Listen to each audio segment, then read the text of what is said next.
आज का जो टॉपिक है वो ये है कि why constant observation is required to understand, not to understand, to bring a change. Because बदलाव जो है वो सिर्फ और सिर्फ दो कारणों के चलते आता है। एक है एक्सट्रीम डिजायर स्टेट और एक है extreme suffering state. Little suffering, little desire is not going to change anything. Whatever action you are taking, it is happening because there is an extreme desire or there is an extreme suffering. The suffering includes fear. You need to understand this. You have to go to the office. Otherwise, you will not get any balance or account rupees or whatever. And then what will happen?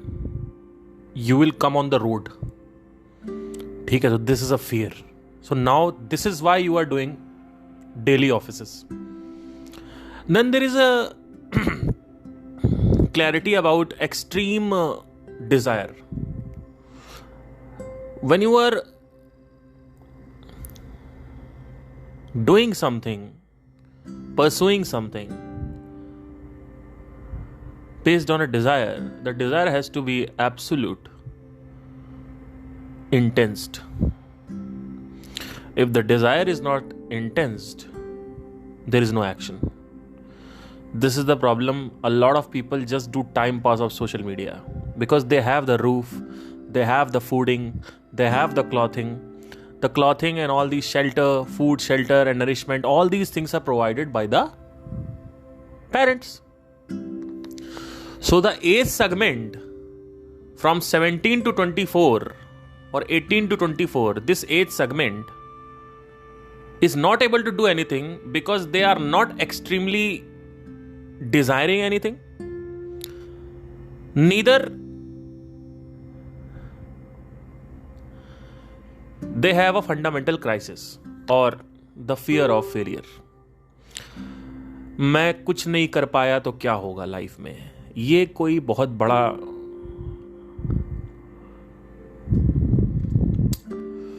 कारण नहीं है action लेने का। बहुत सारे 18 से 24 के बच्चे फॉलो करते हैं। मैं उनको एक बात कहना चाहता हूं, ये जो डर है ना आपको कि मैं करियर में कुछ नहीं कर पाया, ये बीच का डर है, छोटा मोटा डर है। अगर यही चीज कल होती कि मान लो घर से निकाल देंगे, और निकाल ही देंगे, लिटरली निकाल देंगे, या मैं किसी और से शादी कर लूंगी, तो आदमी एक्शन ले लेगा भड़ाक से। भगवत गीता में ये बार बार बात कही गई है, बट मैं बार बार इसको नहीं करूंगा क्योंकि कई बार ऐसा हुआ है कि लोगों ने मिस इंटरप्रिटेट कर लिया है। जैसे कि अभी रिसेंट वीडियो में लोग समझ नहीं पाए हैं। समझ क्या नहीं पाए, वो समझना चाहते नहीं है। अगर आप नीचे कमेंट देखोगे, जब भी ये प्रशांत की वीडियो बनती है, इसमें आप कितना भी तर्क दे दो, आप क्वेश्चन कर ही नहीं सकते मेरे कंटेंट को। वहां पे नीचे कमेंट क्या आ रहा है? तेरी हैसियत नहीं है कि तू आचार्य प्रशांत का नाम ले ले। बताओ तुमने क्या बना दिया है, क्या बना दिया है?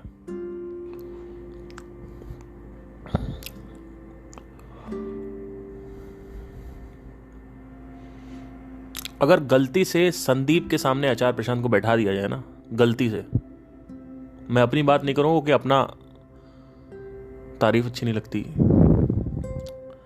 और सिर्फ बैठा दिया जाए संदीप के सामने और डिबेट हो गई ना, तो आपको लगता है कि आचार्य जीतेंगे, लेकिन एक्चुअली ऐसा कुछ नहीं होने वाला है।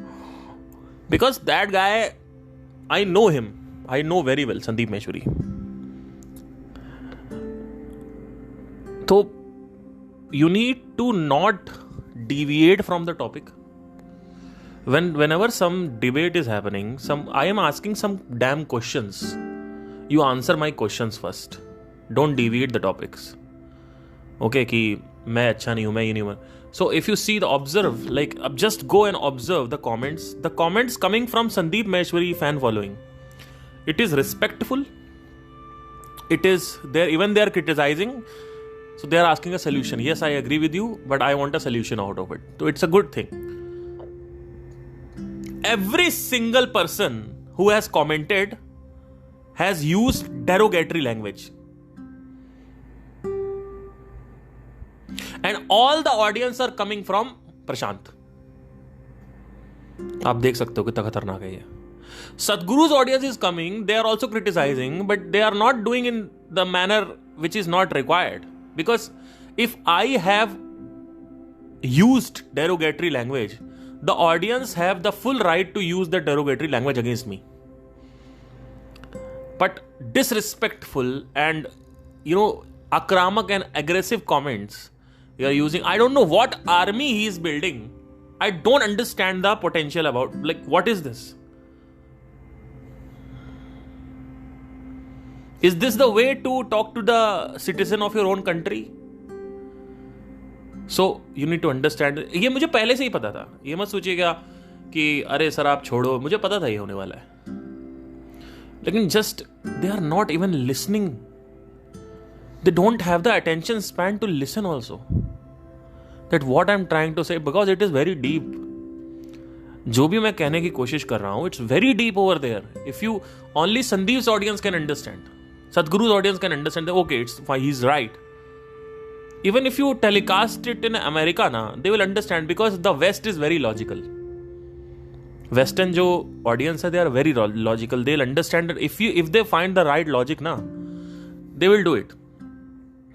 But I don't understand what is the point of using derogatory. And whoever is coming, you can criticize me if you don't understand my language or talks or a sentence or a topic, whatever I'm speaking about. If you don't understand it, अगर आप नहीं understand कर रहे हो, अगर आप नहीं समझ रहे हो, तो भैया आप क्वेश्चन पूछो ना. आप ये क्यों कह रहे हो कि उनका नाम हटा दो, तुम लायक नहीं उनका नाम यूज करने के लिए? हाँ, तुमने भगवान बना दिया सबको यार. और भगवान को भी मैं अगर नाम ले रहा हूं, कल को मैं हनुमान जी के बारे में बात बता रहा हूं और मैं रेस्पेक्टफुली बात कर रहा हूं, तो क्या मेरा राइट नहीं है हनुमान का नाम लेने में? सो they ask rubbish thing they ask, and they expect me to reply also. The content, even if they have asked the content, I don't understand this. What is the problem with this audience? I don't understand this. You cannot question me. Let me tell you, whatever I have told over there, it's totally right. चाहे वो संदीप हो, चाहे सदगुरु हो, चाहे आचार्य हो, चाहे शंकराचार्य हो, चाहे खुद भगवान कृष्ण हो, ठीक है? ये जितने भी लोग जितने भी लोगों ने कोई भी बात करी है, उस बात को अगर आपने अपने अंदर नहीं देखा, तो आपके पास सिर्फ एक ही अनुमान, एक ही विकल्प रहेगा. वो विकल्प है या तो आप उसको एग्री करोगे या तो डिसएग्री करोगे. आपके पास उसके अलावा कोई विकल्प नहीं है. लेकिन अगर आपने अपने सिस्टम में झांक लिया, यानी अपने शरीर में, अपने बुद्धि में, अपने मन में वो चीज़ झांक के देख लिए. अगर मैंने मन के बारे में कुछ बात करी है तो मन में झांक के देखी. शरीर के बारे में बात करी है, शरीर को झांक के देखी. और अगर नहीं भी दिख रही है तो उसको आप आई डोंट नो कैटेगरी में डाल सकते. अगर साउंड ऑफ साइलेंस की बात हो रही है तो आप क्यों दिमाग खराब कर रहे हो ये बोल के कि नहीं होता है? आप अपने अंदर सुनो ना. और अगर नहीं सुनाई दे रहा है तो there is a high possibility कोई रीजन होगा. Let's say muscle stiffness. और अगर सुनाई देने के बावजूद भी उसके कोई लाभ नहीं हो रहे हैं तो तुम सच्चा प्यार चाहते हो और तुम्हें सच्चा प्यार नहीं मिला, इस वजह से तुम अध्यात्म का विकल्प ले रहे हो. ये एक बहुत बड़ी मूर्खता है. चाहिए तुम्हें सच्चा प्यार ही, और तुम साउंड ऑफ साइलेंस से वो सच्चा प्यार एक्सपेक्ट कर रहे हो. भैया पागल हो गए हो क्या? साउंड ऑफ साइलेंस सिर्फ उसी, मतलब ये जो अनहद ध्वनि है ये उसके लिए खुलती है जिस आदमी को अच्छे से पता हो कि बाहर कुछ नहीं है, बाहर कुछ है ही नहीं। और खुलेगी तो क्या मिलेगा ये भी समझने की कोशिश करो। खुलेगी तो मन की शांति, ध्यान टिकने की सिद्धि, एबिलिटी। अभी आपका ध्यान नहीं टिक पाता आप, और ये कोई भी प्रकार की साधना होती है, सबसे लाजमी, जो सबसे बेहतरीन या सबसे लाभदायक जो मेडिटेशन है वो है साउंड ऑफ ये अनहद ध्वनि का ध्यान। अनहद ध्वनि का ध्यान करने से ध्वनि सुनाई देती है।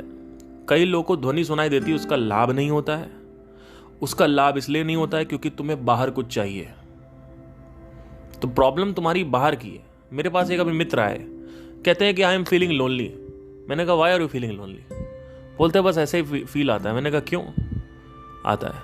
तो देन ही धीरे धीरे मैंने टटोरा चालू किया, तो धीरे धीरे उनके अंदर से मैंने निकाला। कभी कभी वो मेरे पॉडकास्ट सुनते हैं, मैसेज करते हैं, कहते हैं यू आर एब्सोल्युटली राइट। कभी कभी उनको हर्ट हो जाता है मेरे पॉडकास्ट सुन के। ठीक है, होगा ही, जब सत्य बात होगी तो हर्ट होगा। ये कोई यहाँ पे लिबिर लिबिर करने वाला काम नहीं है यहाँ पे कि आपको मैं cherry on the top design करूँ और मतलब पैम्परिंग नहीं होगी मेरे से। ठीक है, सत्य जो है वो गाली की तरह होता है। तो उन्होंने पहले बोला मुझे अकेलापन लगा। मैंने कहा क्यों लग रहा है? कह रहे हैं कि यार पता नहीं, मतलब एक साथ, धीरे धीरे बोलते हैं तो किसी का साथ चाहिए, मतलब कोई कनेक्शन चाहिए। मैंने कहा यही तो प्रॉब्लम है। तो कह रहे नहीं मुझे लड़की का कनेक्शन नहीं चाहिए, मुझे दोस्तों का या किसी से बात करनी उसका कनेक्शन चाहिए। मैंने कहा यही प्रॉब्लम है। चाहिए ना कुछ, जब तक ये चाहिए रहेगा ना तब तक तुम समझ लो अध्यात्म तुम्हारे लिए नहीं है। देखिए होता क्या है कि हमें कनेक्शन चाहिए। ये कनेक्शन की गलत फहमी है कि आपको कनेक्शन मिल जाएगा तो आपको सुख प्राप्ति हो जाएगी। मैंने बहुत दोस्त बनाए अपने जीवन में। मेरे कॉलेज में इतने अच्छे दोस्त थे जिसके चलते मैंने अपने जीवन में काफ़ी अच्छा समय बिताया है उनके साथ। उन्हीं दोस्तों ने सर्प के समान मुझे डस लिया। लड़कियां थीं और उसमें से एक लड़की से मेरे को प्यार हो गया था। दूसरी लड़की मेरी बहुत ही अच्छी दोस्त थी। उनके लिए मैं क्या नहीं करता था। कुछ सामान लाना हो, कुछ चीज़ें करनी हो, मैं उनको अपनी तरह अपना मानता था। मैंने दोस्ती की, यानी जो मित्रता की जो सीमा होती है, जो रेखा होती है, जो परिपक्व रेखा होती है, जो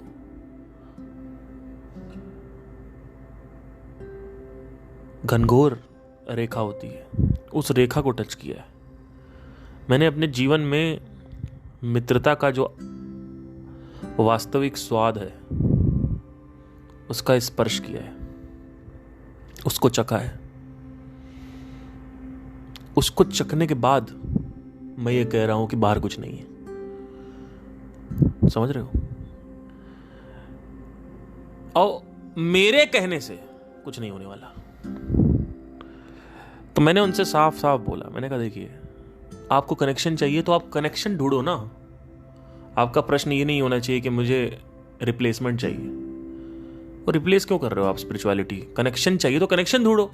आप उस कनेक्शन को स्पिरिचुअलिटी से रिप्लेस क्यों कर रहे हो? प्रॉब्लम यही है। मेरे जान पहचान में एक औरत है, वो औरत ने तलाक ले लिया 35 की उम्र में और कहती है अब मैं योगा करूंगी, योगा करूंगी, योगा करूंगी, योगा करूंगी, योगा करूंगी। मैंने कहा ठीक है, कोई इशू नहीं, योगा करिए, ठीक है। मेरे घर भी जानता है उनको अच्छे से मेरा योग। मैंने कहा ठीक है करिए। फिर कहती है कि मुझे बच्चा चाहिए था, मुझे बच्चा नहीं मिला, मुझे पति चाहिए था, अच्छा वो नहीं मिला, इसलिए अब ये मिले नहीं है तो अब मैं योगा करूंगी, अध्यात्म का मार्ग चुनूंगी। एक तो हर आदमी धर्म को अध्यात्म बना देता है, आसना को अध्यात्म बना देता है, धर्म जो है वो अध्यात्म नहीं है। धर्म का मतलब ही गलत लोगों ने ले लिया। धर्म का मतलब होता है functionality of the particular element. Like for example, एक बच्चा है, वो शैतानी करेगा तो शैतानी करना उसका धर्म है। सूरज जलता है, ये सूरज का धर्म है। पानी नरिशमेंट प्रोवाइड करता है, शेल्टर प्रोवाइड करता है ऑर्गेनिजम्स को, ये पानी का धर्म है। पेड़ हवा देता है, ये धर्म है। ठीक है, तो हर चीज को ये लोग अध्यात्म अध्यात्म बोलते रहते हैं।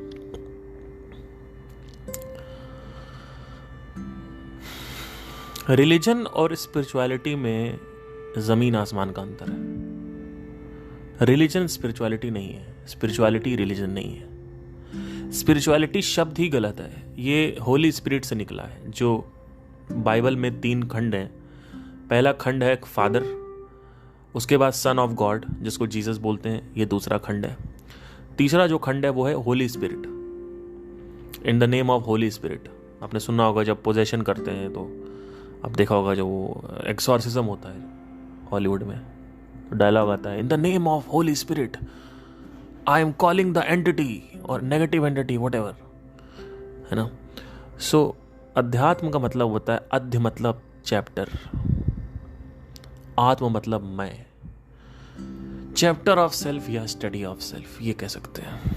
ठीक है, तो समझने की कोशिश करिए कि जो कुछ भी मैं बता रहा हूं वो आप अपने भीतर झांक के देख पा रहे हो, तो ही वो चीज वास्तविकता में उसका ज्ञान आपको होगा। जो भी ज्ञान कोई दे रहा है, अगर तुमने उसको भीतर झांक के नहीं देखा तो वो ज्ञान नहीं है, वो कूड़ा है, वो करकट है। फिर से बोल रहा हूं, जो भी ज्ञान ये यूट्यूब गुरुज दे रहे हैं, जो भी ज्ञान ये शास्त्र दे रहे हैं, जो भी ज्ञान कोई आदमी दे रहा है, कोई गीता दे रही है, वो ज्ञान एक कूड़ा करकट के समान है। अगर उस ज्ञान में, एक मिनट, अगर उस ज्ञान में आपने उस ज्ञान को आपने अपने भीतर झांक के नहीं देखा, अगर मैं मन का कोई भी ट्रेड बता रहा हूं, मन का कोई भी एलिमेंट बता रहा हूं, मन का कोई नेचर बता रहा हूं, तो उस मन के नेचर ध्यान से अंदर देखना है। अगर मैं बात कर रहा हूं कि मैं एक दुकान के सामने से निकल रहा हूं, वो दुकान में समोसे मिल रहे हैं, एक आवाज आ रही है जो कह रही है समोसा मत खा क्योंकि तुझे वेट लूज करना है, एक आवाज आ रही है खा ले।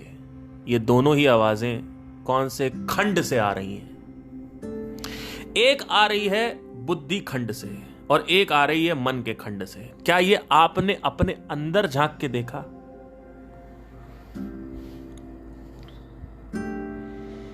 कि मेरी बातें सुन ली सिर्फ और कहा कि मजा आ रहा है सुन के, आपको कुछ नहीं होने वाला, क्योंकि तुम मेरे से सीख रहे हो। और कल मैं मर गया या मेरे वीडियो बंद हो गए या इंटरनेट बंद हो गया, तब क्या होगा?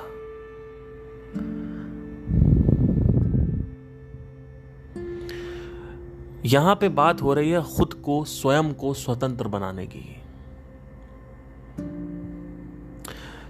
अगर आप मेरी बातें ध्यान से देखेंगे तो मैं ज्यादातर टाइम बुद्धि, मन, शरीर, चित्त की बातें करता हूं।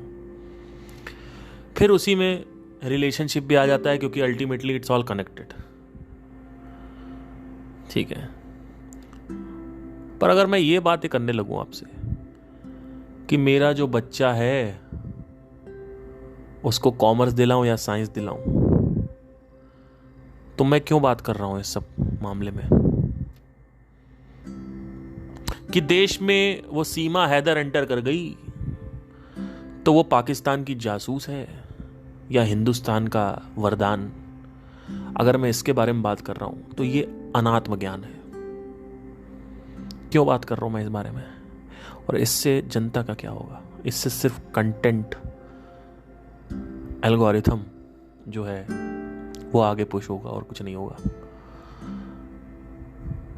एक ऐसी ऑडियंस मिलेगी जो मनोरंजन देख रही हो, और ऐसे ही बहुत सारे लोग करते हैं, इसी चीज को लोग करते हैं कि कोई ट्रेंडिंग टॉपिक हो उस पर बात करने लगेंगे, तो क्या होगा? उससे अच्छा है कि आप स्पाइडरमैन मूवी देख लो, उससे अच्छा है कि आप एवेंजर्स मूवी देखो शुरू से 2008 से। आयरन मैन की फर्स्ट लगाओ, उसके बाद आएगी आयरन मैन 2, फिर 2011 में आई थी थॉर, उसके बाद 2013 में आयरन मैन 3 आई थी, तो 2012 में एवेंजर्स आई थी, फिर 2013 में आयरन मैन 3 आई थी, 2014 में विंटर सोल्जर आई, फिर एज ऑफ अल्ट्रॉन आई 2015 में, 2016 में captain America versus iron man की आई थी, ठीक है, क्या नाम था, सिविल वॉर। 2016 में डॉक्टर स्ट्रेंज आई थी, 2017 में फिर ऐसे ही आती गई, है ना, आगे बढ़ाते गए। कैसे बता पा रहा हूँ? मैं बहुत बड़ा मूवी का शौकिया हूँ और मैं हॉलीवुड मूवी ही देखता हूँ, ठीक है। तो I love movies, I love the content, I love music, so I love it, like I really love music videos, the concepts of music videos. I really like the content which is amazing. Like I watch all kinds of movies, fantasy, science fictions. I'm in love with everything. I'm in love with Mission Impossible series, Tom Cruise, whatever. I'm in love. But that does not mean कि I should start talking about it, you know, to just gain the content. तो अनाथ में क्यों बात हो रही है?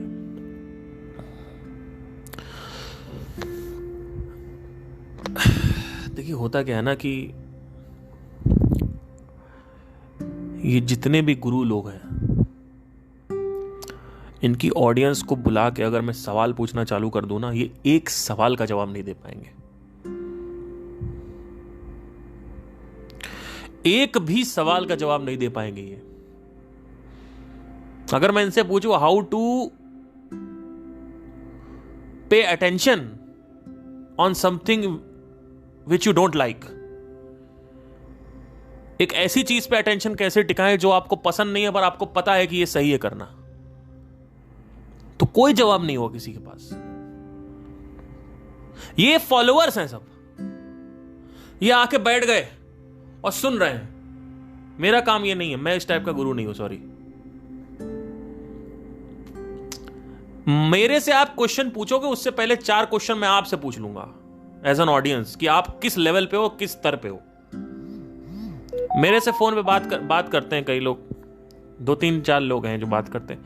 मैं उनसे सीधा पूछता हूं, मैंने कहा आप मेरे सवाल पूछो, मुझे इतना आपने सबको सुन रखा है ना, दुनिया के सारे लोग को कितने साल से सुन रहे हो? 8 साल से सुन रहे हो ना सबको। चलो मैं तुमसे कुछ सवाल पूछता हूं, एक भी जवाब नहीं दे पाते लोग। एक जवाब मेरे को देके दिखा दो कि ये सही जवाब है। How to pay attention on something which you don't like, पता नहीं क्या बोल देंगे। फिर उसके बाद काउंटर क्वेश्चन करता हूं मैं कि अच्छा ठीक है, ये तो नहीं, ये तो आप गलत बोल रहे हो, ऐसे थोड़ी होता है। एक जवाब नहीं दे पाएंगे।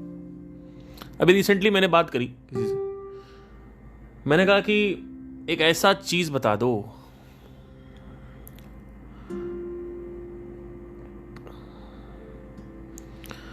एक ऐसा कार्य बता दो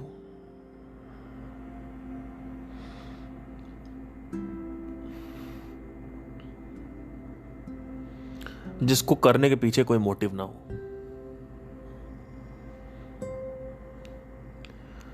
तो लोगों ने जवाब देना चालू कर दिया कि ये वो ये वो ये वो ये वो, लेकिन किसी ने सही जवाब नहीं दिया। मैं ये नहीं कह रहा हूं कि आपने अटेम्प्ट नहीं दिया, अटेम्प्ट दिया आपने, लेकिन हो सकता है मेरी बात कड़वी लगे, लेकिन ये मेजर करने के लिए कि आप कितना ग्रो कर रहे हो, कुछ मैं सवाल पूछूंगा, उससे पता चल जाएगा। क्योंकि सुन तो पिछले 10 साल से तुम अनेकों गुरु को सुन रहे हो, समझ तुमको कुछ नहीं आया है। स्पिरिचुअलिटी में एक फंडामेंटल मिस्टेक पता क्या हुई गुरुओं से, चाहे वो आप रमन महर्षि के जमाने से देखते चले आ रहे हो, जो कॉलेज कभी नहीं करता, यानी जो हमारे एजुकेशन इंडस्ट्री है उसमें ये मिस्टेक नहीं होती है, वो है कि एग्जाम है ही नहीं, सिर्फ पढ़ाई है। केवल पढ़ाई पढ़ाई, एग्जाम है ही नहीं। आओ हम पढ़ा रहे हैं, ये सुनते जाओ, चले जाओ वापस घर अपने। आओ हम तुमको ये पढ़ा रहे हैं, सुनते जाओ, अपने वापस घर चले जाओ। आओ ये वीडियो देख लो, इसमें ये जान लिया, अच्छा ये अच्छा लग रहा है, क्लैपिंग कर दी, बहुत बढ़िया, मजा आया। मुझे पता है ढेले से कुछ नहीं समझ में आया, समझ में आ भी गया तो तुमने अप्लाई नहीं किया अपनी जिंदगी में उसको, और अप्लाई भी कर दिया तो तुमने अपने सिस्टम में नहीं देखा, क्योंकि तुमको कुछ चाहिए फटाक से अप्लाई करने के लिए। कोई मार्केटिंग नहीं है कि तुमने कुछ को बता दिया, ये बोल दिया इसकी Ctrl+Z Ctrl+A, ये नहीं है। This is a very complicated thing yet very simple. There is no exam at all. आज से आप लोग सुन लीजिए, एक ऐसा अध्यात्म की शुरुआत होगी मेरे साथ, अगर मेरे साथ रहना है तो, जहां पे परीक्षा होगी आप लोगों की। आप लोगों से एग्जाम पूछा जाएगा, क्वेश्चन पूछा जाएगा, खड़ा करके क्वेश्चन पूछूंगा मैं, और मैं कहीं से भी कुछ भी पूछ सकता हूं। बेइज्जत नहीं करूंगा, इंसल्ट नहीं करूंगा, ठीक है, लेकिन क्वेश्चन मैं तुमसे पूछूंगा। अब ये टेबल उल्टी हो जाएगी आज से, और ये बहुत दिनों से मैं सोच रहा हूं कि करने के लिए, और ये टेबल उल्टी ही होगी। अब बहुत हो गया, अब टेबल उल्टी होगी। जो मेरे सेशंस होंगे आगे, जब मैं कभी भी अगर लोकल सेशंस लेना स्टार्ट करता हूं, तो मेरे सेशंस ऐसे नहीं होंगे कि आके बैठ गए। ये मुझे पता है, क्योंकि बैठे बैठे आपको कुछ नहीं समझ में आया, कुछ नहीं होने वाला। एग्जाम चाहिए, परीक्षा, एग्जाम होना चाहिए, और जो एग्जाम में सबसे अच्छा होगा उसका अलग ग्रुप बनाऊंगा मैं। उस ग्रुप से मैं पॉडकास्ट करूंगा बैठ के, क्योंकि वो ग्रुप अच्छे से काउंटर दे सकता है मेरे को। जो बंदा एग्जाम में पास होता जाएगा वो उस ग्रुप में आता जाएगा, और उस ग्रुप में भी ऐसे बंदे होंगे जो बहुत ही हाइपर इंटेलिजेंट होंगे, जो अच्छे से सीख रहे होंगे, समझ रहे होंगे, अप्लाई कर रहे होंगे, मेरी बातों को सुन रहे होंगे, और फिर उसमें से भी एक ग्रुप बनाऊंगा, जो ग्रुप होगा ग्रुप बी। उस ग्रुप बी में लोग कम होंगे। कौन है यार ये? Sorry for this. उस ग्रुप में लोग कम होंगे, लेकिन वो ग्रुप हीरा होगा, हीरा होगा। वहां से आप समझ लो कि अगर मैंने 10 लोगों को भी मेरे जैसा बना दिया, या मतलब कुछ समझा दिया कि जो कुछ मैं बताना चाहता हूं बना दिया, अगर मैंने 10 लोगों को भी, तो आप समझ लीजिए कि समझ लो कि मेरा जीवन सफल हो गया, ये समझ लीजिए। तो ऑल्दो मेरा ऐसा कोई है नहीं एम कि मुझे अपना जीवन लोगों के बदलाव में लाना है, बट मैं चाहता हूं कि लोग ना मेरे साथ 1 to 1 रहे। ये बहुत हो गया, ये बैठ के ये सिस्टम, ये कुछ से कुछ नहीं होता। मैं आपको सच बता रहा हूं, इससे कुछ नहीं होता है। मैं हूं जेन वाई जनरेशन का, ठीक है, और जेन वाई जनरेशन जो है वो जेन एक्स जनरेशन से एक जनरेशन नीचे है, लेकिन जेन वाई जनरेशन जो है वो जेन एक्स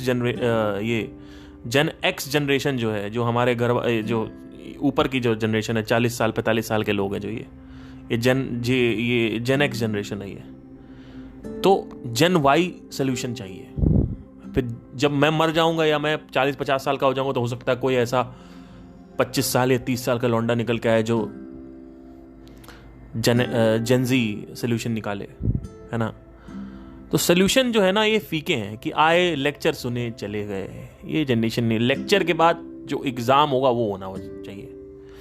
अब वो एग्जाम ऐसा नहीं होगा कि आपको लास्ट में मैं कुछ ये वो है, कुछ भी हो सकता है। मैं आधे घंटे लेक्चर दूं, आधे घंटे हम आपसे कुछ भी उठा के पूछ सकते हैं उस लेक्चर में, ठीक है।